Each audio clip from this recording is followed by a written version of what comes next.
حضرت حامد بن یحییٰ رحمۃ اللہ تعالی علیہ فرماتے ہیں خراسان کے اندر ایک شخص رہتا تھا جس نے 60 سال مسلسل عبادت کی۔ کتنی؟ 60 سال۔ اور وہ بھی کہاں عبادت کی؟ مکہ مکرمہ کے اندر۔ اور مکہ مکرمہ کے اندر ایک نیکی 1,00,000 نیکی کے برابر ہوتی ہے۔ اب اس بندے نے کتنے سال عبادت کی ہے جی؟ 60 سال عبادت کی ہے۔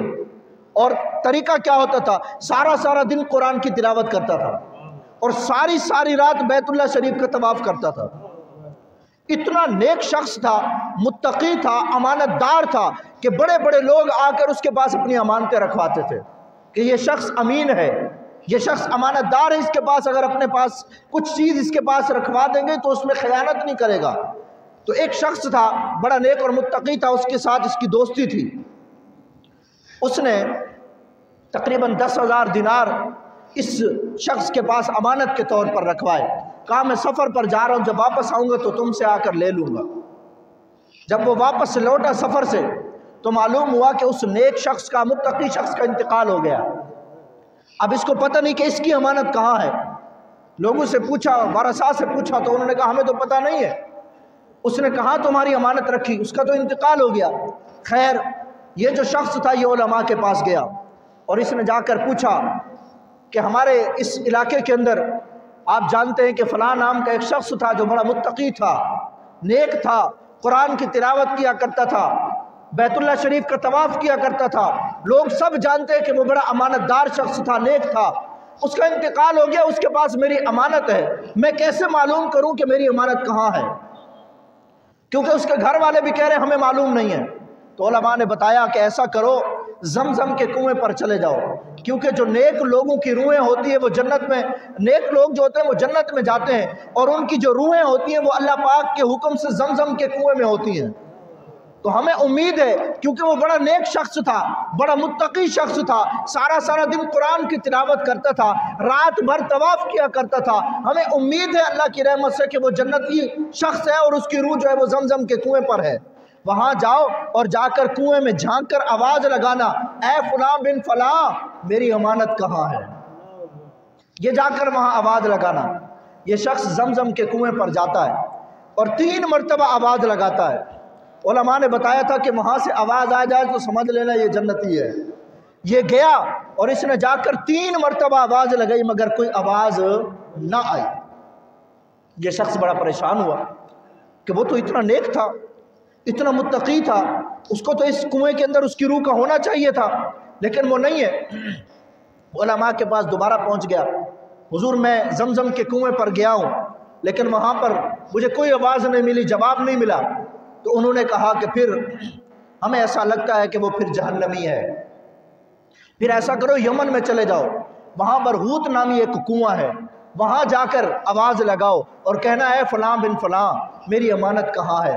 اگر وہاں سے جواب آ جائے تو سمجھ لینا وہ جہنمی تھا۔ اب یہ شخص جس کی امانت تھی اس کے پاس، یہ گیا یمن کے اندر اور یمن میں اس برہوت نامی کنویں پر جا کر اس نے آواز لگائی اور جب آواز لگائی تو آواز کے جواب میں جواب ملا کہ ہاں میں یہاں پر ہوں اور تیری امانت میرے گھر کے فلاں کونے میں چھپی ہے، زمین کے اندر رکھی ہے، وہاں سے لے لے۔ اس جب بندے نے پوچھا، اس نے کہا یار بتا تو صحیح، 60 سال تو عبادت کرتا رہا، سارا دن تو قرآن پڑھتا تھا، ساری رات تو اللہ کے گھر کا طواف کرتا تھا، کیا ماجرا ہوا کہ تو جنت نہیں گیا؟ ایسا کیا ہوا تیرے ساتھ؟ تو تو بڑا نیک شخص تھا، تو تو بڑا متقی تھا، لوگ تیری صداقت کے گن گاتے تھے، تجھے لوگ متقی کہتے تھے، کیا بات ہوئی کہ تو جہنم میں چلا گیا؟ اس نے کہا ہاں یار تم درست کہتے ہو کہ میں بڑا نیک تھا، لیکن میری نیکیاں تو تمہارے سامنے تھی، میں جو متقی تھا وہ تو تم جانتے تھے، مجھ سے صرف ایک غلطی ہو گئی، مجھ سے صرف ایک غلطی ہوئی کہ میری دنیا میں ایک بہن تھی جو معذور تھی۔ میں نیک تو تھا، اپنی جگہ پر تھا، میں عبادتیں بھی کیا کرتا تھا، میں قرآن بھی پڑھا کرتا تھا، اللہ کے گھر کا طواف بھی کرتا تھا، لیکن جو میری بہن معذور تھی میں اس کی خبر گیری نہیں کرتا تھا، میں اس کے پاس جا کر اس سے حسن سلوک سے پیش نہیں آتا تھا، اس کی خیرخواہی نہیں کیا کرتا تھا، اس کے بارے میں کچھ بھی پوچھا کچھ نہیں کیا کرتا تھا، زندگی گزار دی میں اس کے پاس نہ گیا۔ اس کو کھانے کی ضرورت ہے، اس کو پہننے کی ضرورت ہے، وہ کھاتی بھی ہے یا نہیں کھاتی مجھے کچھ پتہ نہیں تھا، جب میرا انتقال ہوا اللہ نے مجھ سے حساب لیا تو اللہ نے فرمایا اے میرے بندے بتا تیرے ذمے ایک بہن تھی جو معذور تھی، ساری زندگی تو نے میری عبادت کی لیکن میری بندی کے پاس تو ایک مرتبہ بھی نہ گیا، وہ تیری بہن تھی، اس کے اوپر تیرا حق تھا، تو جاتا اس سے پوچھتا وہ کھاتی ہے یا نہیں کھاتی، وہ پیتی ہے یا نہیں پیتی، اس کی زندگی کے شب و روز کیسے گزر رہے، تو ایک مرتبہ بھی اپنی بہن کے پاس نہیں گیا۔ کہتا ہے کہ اللہ نے اس گناہ کی وجہ سے مجھے جنت کے بجائے جہنم میں ڈال دیا۔ کہاں ڈال دیا؟ جہنم میں۔ اب وہ کہتا ہے اے بندے خدا کے لیے میری بہن کے پاس جا کر میری بہن سے میرے گناہوں کی معافی مانگ، کہہ دے میری بہن مجھے معاف کر دے، اگر میری بہن مجھے معاف کر دے گی تو اللہ بھی معاف کر دے گا۔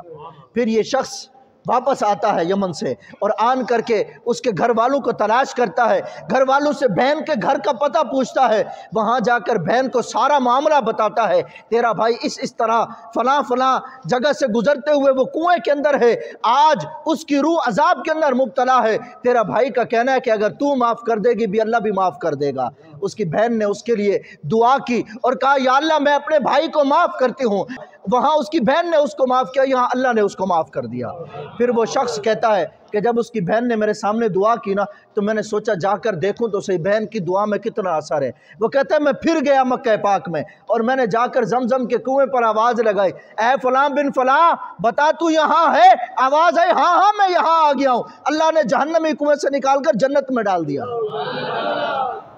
بہنوں کے ساتھ اگر برا سلوک کرو گے زندگی بھر کی نیکیاں برباد ہو جائیں گی، زندگی بھر کی۔ ان بہنوں کی کبھی آہ نہ لینا میرے بھائی، ان کے ساتھ حسن سلوک سے پیش آؤ۔